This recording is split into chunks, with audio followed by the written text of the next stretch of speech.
नमस्कार दोस्तों, stock market studies में फिर से एक बार आपको बहुत बहुत स्वागत है। तो आज मैं फिर से आपके सामने कुछ इंपॉर्टेंट कंपनी का अपडेट शेयर करूंगा। तो इस वीडियो को जरूर लास्ट तक देखिएगा और अभी तक अपने चैनल को सब्सक्राइब नहीं किया तो जरूर कर लीजिएगा। कंटिन्यूसली इंफॉर्मेशन और अपडेट्स पाने के लिए इस चैनल के साथ बने रहिएगा। तो फर्स्ट जो कंपनी है जिसके बारे में डिस्कशन करूं उसका नाम है बजाज फाइनेंस। देखिए, बजाज फाइनेंस का रिजल्ट फाइनली आ चुके हैं और उसके बारे में मैंने एक डिटेल्स वीडियो आपके साथ शेयर भी किया था और मैंने आपको ये बताया था कि कंपनी के रिजल्ट बहुत शानदार तरीके से देखने को मिला है। फिर भी रिजल्ट इतना अच्छा होने के बाद भी शेयर में एक प्रेशराइज देखने को मिला है। अभी प्रेशराइज क्यों है? क्योंकि देखिए, फाइनेंस इंडस्ट्रीज तब ग्रोथ करेगा जब बैंकिंग का रिजल्ट अच्छा आएगा। देखिए, बैंकिंग का रिजल्ट आना स्टार्ट हो चुके हैं। अगर मैं इसी चीज को एचडीएफसी बैंक के बारे में बात करूं तो एचडीएफसी बैंक ने इस बार देखिए धमाका जैसे रिजल्ट किया। धमाका जैसे इस बार कंपनी सेल्स को इंक्रीज किए और बाकी जो बैंक है जैसे एचडीएफसी बैंक के साथ साथ आप देखेंगे, अगर आईसीआईसीआई बैंक के बारे में बात करूं तो उसका भी जो रिजल्ट है आप देखेंगे वो तो फाइनली अभी तक अनाउंसमेंट नहीं किया गया। तो एक ही करके सारे बैंक्स का रिजल्ट आ रहा है। तो जब बैंक्स का रिजल्ट अच्छा आए तब फाइनेंस सेक्टर का भी रिजल्ट अच्छा आने का चांसेस बहुत ज्यादा होते हैं। क्योंकि एक देखिए, सारे के सारे तो फाइनेंस कंपनी है, चाहे बैंक्स हो चाहे एनबीएफसी कंपनी हो, सारे के सारे फाइनेंस के ऊपर काम करते हैं। बैंक का एक पॉजिटिविटी ज्यादा रहते हैं, फाइनेंस कंपनी से कई गुना ज्यादा पॉजिटिविटी होता है क्योंकि बैंक के पास एक कैश फ्लो का जो सिस्टम है वो कस्टमर के बेसिस में हो जाते हैं।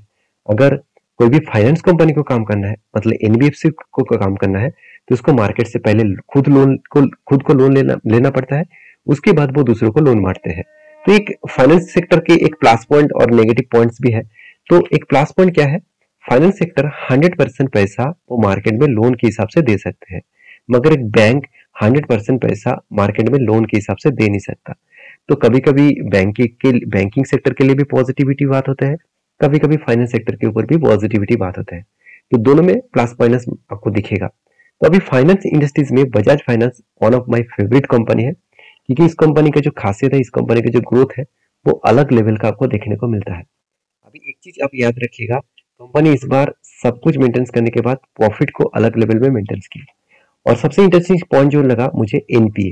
देखिए, एनपीए लास्ट कुछ फ्यू क्वार्टर्स में कंटिन्यूसली एनपीए को 0.31% के आसपास यहाँ पे इंक्रीजिंग किए। इसका मतलब जो एनपीए है वो धीरे धीरे करके अलग लेवल में खुद का यहाँ पे प्रेजेंस बना चुके हैं। तो अच्छा खासा यहाँ पे मतलब एनपीए को वो रिप्रेजेंट किए और इस अच्छा खासा एनपीए को रिप्रेजेंट करने के कारण कंपनी का जो ग्रोथ पोटेंशियल है वो बहुत ज्यादा बढ़ने वाला है। तो मैं इस कंपनी के ऊपर बुलिश दो कारण के वजह से हूँ। पहली बात तो परफॉर्मेंस अच्छा है, दूसरी बात कंपनी के ऊपर कंटिन्यूसली देखेंगे तो डिलीवरी हमेशा एक रेंज के हिसाब से देखने को मिलेगा। ऐसे नहीं कि कंपनी का डिलीवरी 10% उठ रहा है और दूसरे दिन 50%, तीसरा दिन 70%, उसके बाद फिर से 18%, इस तरीके से कुछ नहीं। एक एवरेज लेवल का आपको देखने को मिलेगा।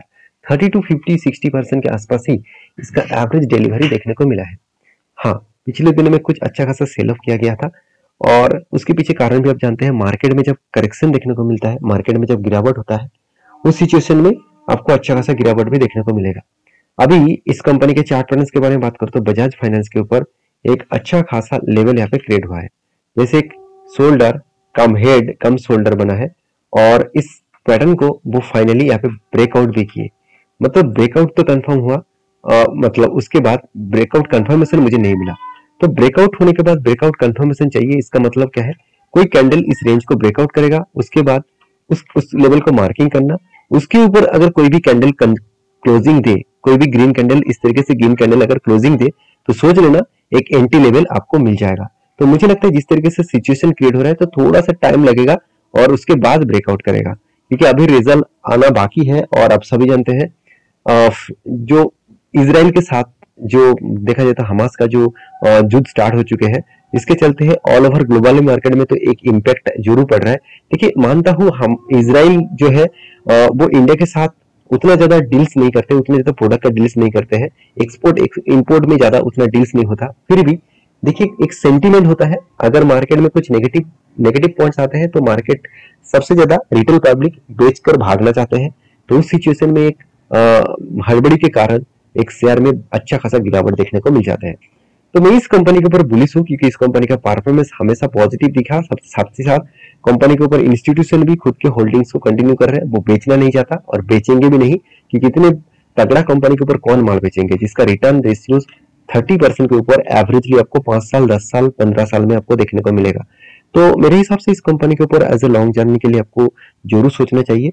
बाकी आप समझदार है, ज्यादा कुछ बोलने का जरूरत नहीं, क्योंकि कंपनी का सेल्स ग्रोथ से लेकर प्रॉफिट ग्रोथ से लेकर रिटर्न ऑफ इक्विटी सब कुछ पॉजिटिव है। तो इस कंपनी के ऊपर मैं एज ए इन्वेस्टर के हिसाब से भी काम करता हूँ। एज ए स्विंग ट्रेडिंग जब जब बनता है तब तब मैं स्विंग ट्रेडिंग के ऊपर भी काम कर रहा हूँ। तो आपकी क्या राय है इस कंपनी के ऊपर, जरूर मुझे कमेंट्स करके बताना। नेक्स्ट जो कंपनी जिसके बारे में चर्चा करूं उसका नाम है Prince pipes and fittings limited. देखिए प्रिंस पाइप मुझे लगता है इस इंडस्ट्री में, मतलब पाइप एंड फिटिंग इंडस्ट्रीज में इस कंपनी का हाई ग्रोथेबल चांसेस है, क्योंकि इस कंपनी पुराना कंपनी भी है। 1987 में कंपनी स्टार्ट हुए थे, इसका मतलब इसका मैनेजमेंट का एक्सपीरियंस भी है। बहुत ज्यादा मतलब उतार चढ़ाव देखने को मिले और बहुत ज्यादा अप्स एंड डाउन इस कंपनी देख चुके हैं और मैनेजमेंट उस सिचुएशन को कंट्रोल किया है। इसका मतलब कंपनी का मैनेजमेंट बहुत स्ट्रांग है और मुझे इस मैनेजमेंट के ऊपर थोड़ा सा भरोसा इसीलिए है क्योंकि कंपनी इतना छोटा होने के बाद भी कंपनी देखिए कर्जे को जीरो रखा, इनकम भी किया, हाथ में कैश भी है, प्रोमोटर के पास होल्डिंग भी कंटिन्यू कर रहा है और कोई 1% भी होल्डिंग को प्लेजिंग नहीं रखा और कंपनी का देखिए आरओसी आरओई भी ठीक ठाक एवरेज लेवल के आसपास देखने को मिला। तो जब इतनी छोटे कंपनी इस सारे पॉइंट्स को मेजर कर रहा है तो सोचना कंपनी के ऊपर कुछ ना कुछ तो पॉजिटिविटी जरूर देखने को मिलेगा। अभी कंपनी का जो क्वार्टरली रिजल्ट है उसके बारे में बात करूं तो कंपनी का फाइनली क्वार्टरली रिजल्ट नहीं आया। तो रिजल्ट कब आने वाला है तो मैं आपको बता दूं, सबसे पहले रिजल्ट दिखा दूं। तो कंपनी के जो रिजल्ट आने वाले हैं वो कुछ इस तरीके से रिजल्ट का डेट अनाउंसमेंट किया गया है 29 नवंबर। तो टाइम बहुत बाकी है, अभी भी 1 मंथ से भी ज्यादा, 1 मंथ 10 दिन ज्यादा है बाकी है तो इसको रिजल्ट आने के लिए। तो तब तक देखा जाएगा कंपनी किस तरीके से परफॉर्मेंस करता है, क्योंकि कंपनी का पिछले बार का जो डेटा है वो थोड़ा सा करेक्शन देखने को मिला था और प्रॉफिटेबिलिटी में करेक्शन नहीं दिखा, प्रॉफिटेबिलिटी में कंपनी का ग्रोथ देखने को मिला। अभी इस कंपनी के ऊपर 2 पॉइंट्स आपको जो जरूर मेजर करना चाहूंगा, कंपनी के डिलीवरी के डेटा। देखिए पिछले दिनों में कंपनी का डिलीवरी अच्छा खासा नहीं हुआ था, कंपनी के वॉल्यूम बहुत ज्यादा हुआ था, वॉल्यूम अलग लेवल का वॉल्यूम देखने को मिला था।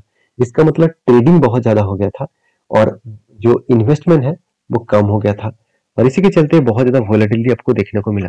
अगर मैं चार्ट पैटर्न के ऊपर देखूं तो देखिए किस तरीके से एक पैटर्न क्रिएट हुआ और जिस तरीके से पैटर्न क्रिएट हुआ इसको कहा जाता है एक शूटिंग स्टार जैसे कैंडल। तो जब जब इस तरीके से शूटिंग स्टार जैसे कैंडल बनता है, अगर उसके नीचे कोई क्लोजिंग दे तो इसका मतलब कंपनी के ऊपर करेक्शन देखने को मिलेगा। तो मैं इस कंपनी के ऊपर ऑब्वियसली बुलिश हूँ और मेरा एंट्री लेवल तो ऑलमोस्ट यहाँ पे हो चुके हैं, क्योंकि ब्रेकआउट के बाद ब्रेकआउट कंफर्मेशन भी हो चुके थे।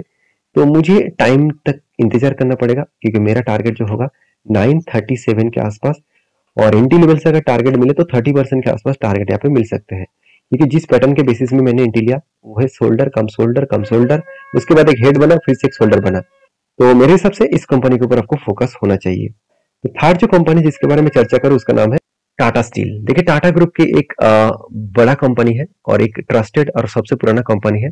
जमशेदजी टाटा ने इस कंपनी को स्टार्ट किए थे और जब टाइम पीरियड था वो 1907 सेंचुरीज में, मतलब 1907 में इस कंपनी स्टार्ट हुए थे। और इस कंपनी के बारे में एक चीज मैं बता दूं, कंपनी का मार्केट कैप जो है वो 1,55,000 करोड़ से भी ज्यादा है। कंपनी को छोटा मोटा कंपनी मत समझ लेना और कंपनी का आरओसी एंड आरओई आपको हमेशा एक एवरेज लेवल के आसपास दिखेगा। हाँ, कंपनी का पी रेशियो बहुत हाई है, इंडस्ट्रीज पी रेशियो से करीबन 3 गुना ज्यादा है। इसको मैं जरूर हाई वैल्यूएशन के साथ जरूर कहूंगा, इस कंपनी का वैल्यूएशन बहुत हाई है, तो थोड़ा सा यहाँ पे करेक्शन होने के चांसेस है। और कंपनी के सबसे जो इंटरेस्टिंग पॉइंट और बेस्ट पॉइंट मुझे लगा, कंपनी बहुत बड़ा टारगेट लेकर चल रहा है। वो टारगेट क्या है आप यहाँ पे देख सकते हैं, the company has target to increasing domestic, आप देखेंगे तो steel making capacity 30 million ton per annum, 30 million ton per annum, और वो भी कब तक, 2025 तक।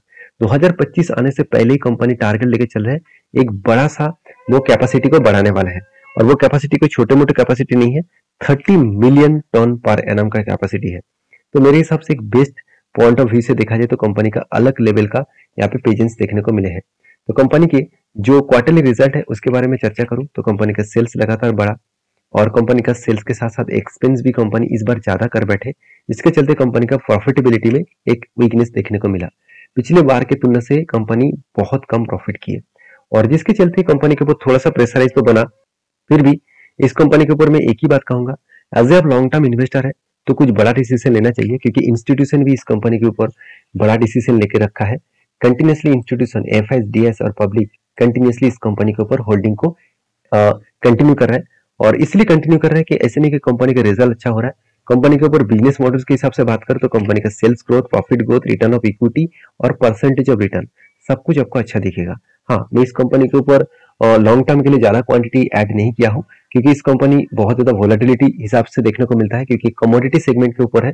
तो जब कमोडिटी सेगमेंट के ऊपर और देखा जाए तो ग्लोबली मार्केट में कोई भी नेगेटिव इंपैक्ट आते हैं तो स्टील मैन्युफैक्चरिंग कंपनीज के ऊपर बहुत ज्यादा प्रेशराइज क्रिएट हो जाता है। तो इसीलिए मैं इस तरीके से कंपनी से थोड़ा सा दूर रहता हूँ और मैं छोटे मोटे क्वांटिटी के साथ ट्रेड करता हूँ। हाँ, जब जब ट्रेड बना तब तो मैं जरूर क्वांटिटी ऐड किया हूँ और वो ट्रेड को मैं मतलब ट्रेड के ऊपर बाइंग भी किया हूँ। लास्ट कुछ फ्यू डेज के में इस कंपनी के डिलीवरी के रिपोर्ट के बारे में बात करूँ तो 40% के आसपास डिलीवरी रिपोर्ट देखने को मिला।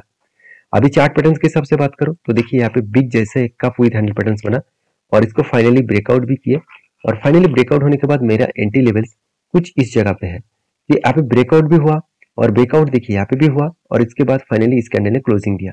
तो मैं इंतजार कर रहा था, इस जगह पे आया और यहाँ पे मैंने एंट्री लिए और इसके बाद धीरे धीरे करके मुझे लगता है ऊपर जाएगा। अगर मार्केट में प्रेशराइज बनता रहे तो करेक्शन भी हो सकते हैं, तो कुछ भी हो सकते हैं। तो इसके लिए मैं जरूर कहूंगा कंपनी के ऊपर एज ए टारगेट मुझे मिलेगा 34% के आसपास, इस टारगेट को लेकर चलो। इसका प्राइस है 161 के आसपास।